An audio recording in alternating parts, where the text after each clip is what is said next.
Fala pessoal, mais um encontro nosso aqui para falar sobre um tema muito comum dentro da área de suprimentos, principalmente para quem trabalha com compra de material no exterior, né, material estrangeiro, né, como que a gente fala, da área financeira, mas que todos nós compradores, trabalhando na área de logística, almoxarifado, precisamos saber. Esse termo é o hedge, e eu vou mostrar para vocês como funciona na compra e venda de ativos. Vem comigo. O que é o hedge, né? Para a gente começar a entender essa palavra e que muitas vezes nós compradores, nós da área de suprimentos, a gente não entende muito, isso fica a cargo do pessoal financeiro, da estratégia financeira junto com o CFO, mas vira e mexe ele pergunta para nós compradores como nós podemos ajudar em destrinchar esse processo todo do hedge e saber o que é e qual será a melhor estratégia. Então é importantíssimo para nós compradores sabermos sobre esse assunto. Então o hedge em português ele é muito conhecido como cobertura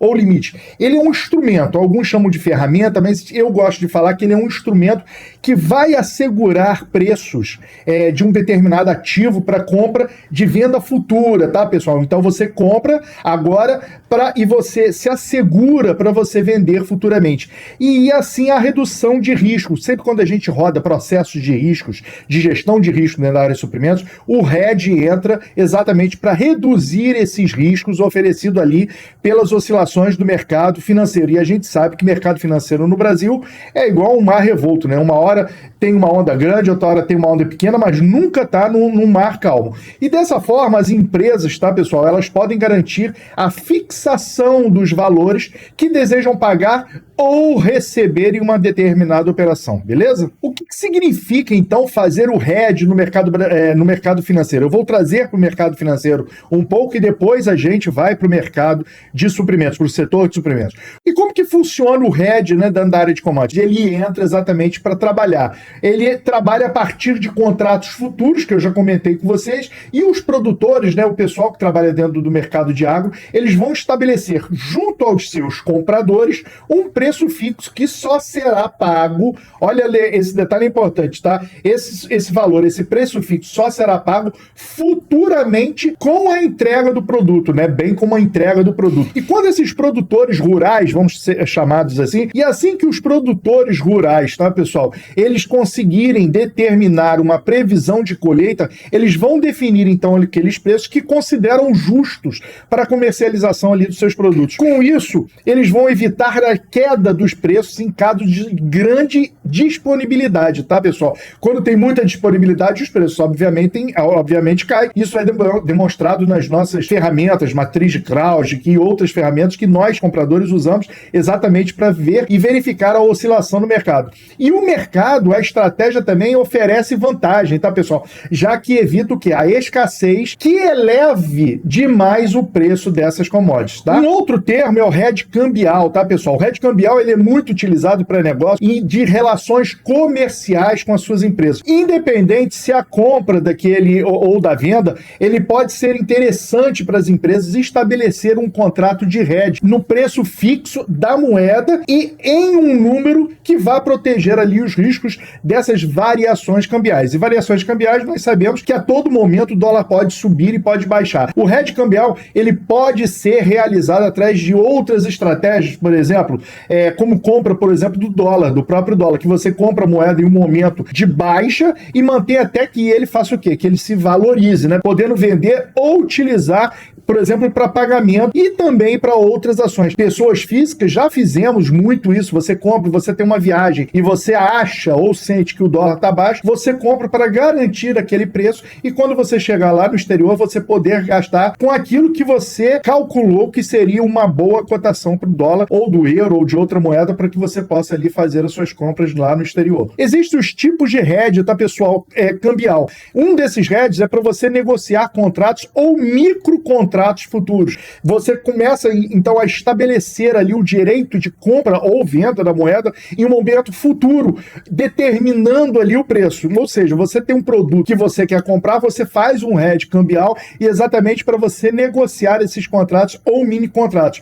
E também tem o hedge da aplicação de fundos cambiais, que é o modelo mais comum hoje em dia dentro do mercado financeiro, dos títulos cambiais, onde você vai estar trabalhando ali com ativos atrelados àquilo que que eu expliquei, a variação do dólar. Conquistar o direito de compra, né, a moeda futuro, significa o seguinte, que as opções de compras da moeda são as formas como você vai estar garantindo aquela compra pelo preço de mercado no dia da contratação do hedge. O hedge natural é um meio que é muito utilizado em empresas que estão exportando e que operam ou têm ativos em dólar. Então, se sua empresa é uma empresa que é exportadora, ou seja, o hedge natural é muito comum. As ações dessas empresas, em um cenário de desvalorização, por exemplo, da moeda nacional, elas vão ter uma receita constituída através de quê? Dos recebimentos da moeda estrangeira. Além disso, pessoal, com a valorização, por exemplo, do real, as quedas sofridas por essa empresa também tendem a ser menores, tá? A gente precisa sempre entender isso,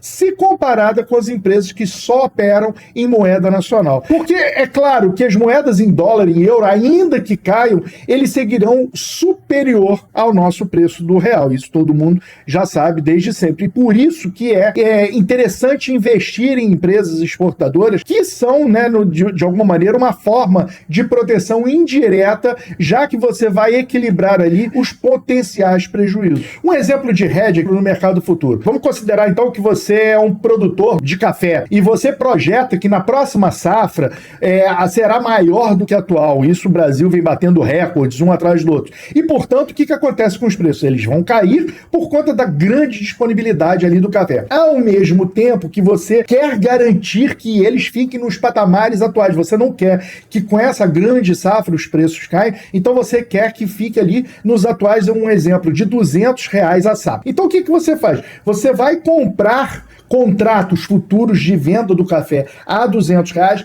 para daqui a 6 meses você poder vender. E aí imaginando, né? Então que esse preço do café caiu, né? Vamos dizer aí a 150 a saca, era 200, caiu a 150. Você vai fazer o quê? Você vai exercer o direito de venda a R$200, que foi o que você comprou, e se proteger dessa queda, então, de R$50. A cotação do café, então, subiu para 230. Você não precisa fazer nada, você não vai ter que exercer o seu direito de venda. Aí, nesse caso, obviamente, você vai perder ali o valor pago nos contratos futuros, mas você vai recuperar ao vender o café no mercado à vista a R$230 a saca. Depende de quanto que você contratou ali o hedge, mas geralmente vai acontecer isso. Você vai recuperar no mercado à vista vendendo o seu café ou o seu produto num valor maior.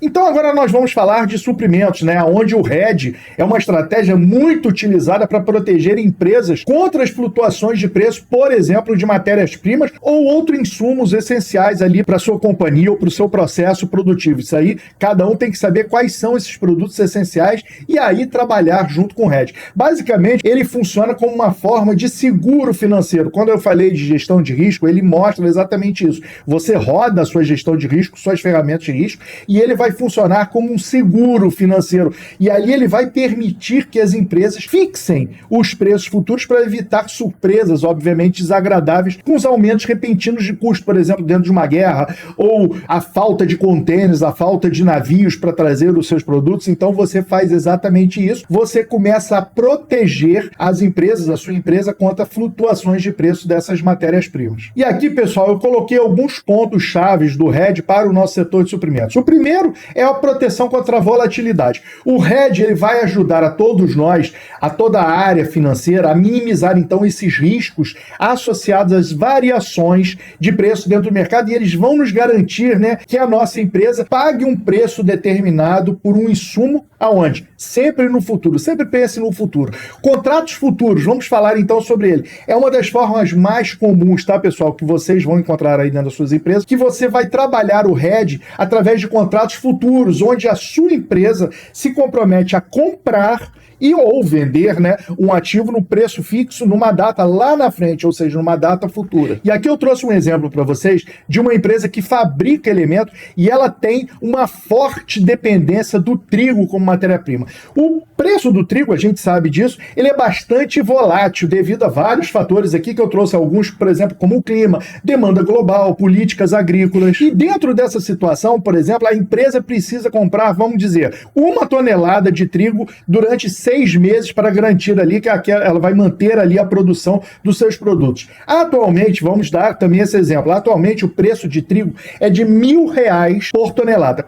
E qual é o risco existente nessa operação? O risco é que o preço do trigo aumente para, por exemplo, 1.200 por tonelada nos próximos 6 meses devido aí a uma previsão de seca.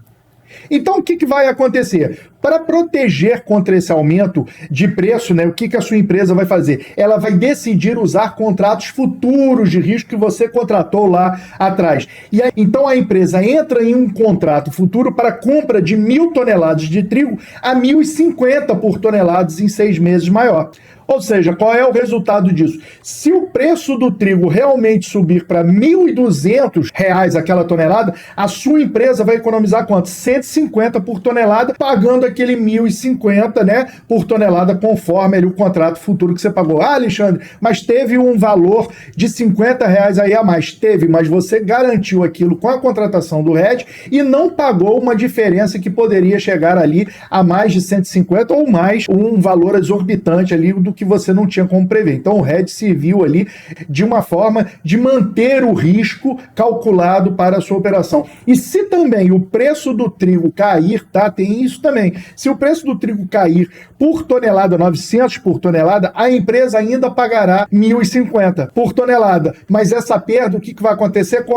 Vai ser compensada, obviamente, pela segurança de ter evitado, então, aquele aumento. Todos esses benefícios você tem que calcular em cima de uma matriz grande de gestão de risco, tá, pessoal? A previsibilidade dos custos, onde a sua empresa vai poder planejar melhor esses custos e do preço também de venda, tá? E também da sua proteção financeira, que você vai reduzir aquele impacto negativo das flutuações adversas dentro dos preços das matérias-primas. Esse é um exemplo muito simplificado, tá, pessoal? Mas que ilustra bem como o RED pode ser uma ferramenta muito poderosa para você gerenciar os riscos dentro do setor de suprimentos. E qual é a conclusão disso? Os ativos de RED, eles são muito recomendados para os investidores que querem se proteger de oscilações do mercado, principalmente em momentos de aversão ao risco. Ou seja, a sua empresa que também trabalha com um mercado que você sabe que tem grandes oscilações, o RED, os ativos em RED vão ser muito indicados. E essa prática, pessoal, ela vai ser essencial para as empresas que vão depender, então, desses insumos cujos preços, como eu disse, vão variar muito de um mês para outro, de uma semana para outra, e aí ele vai ajudar a manter a estabilidade financeira e operacional de toda a sua produção. Espero que vocês tenham gostado desse nosso vídeo falando de uma importante ferramenta da área financeira, mas que também é muito empregada no setor de compras e faz exatamente a mitigação de riscos, não deixando as nossas empresas tão dependentes de um mercado que pode estar cada vez mais volátil. E não deixem de compartilhar esse vídeo com outros colegas que precisam saber desse tema tão importante. Se inscrevam, comente, deixe o seu like e agora, bora comprar!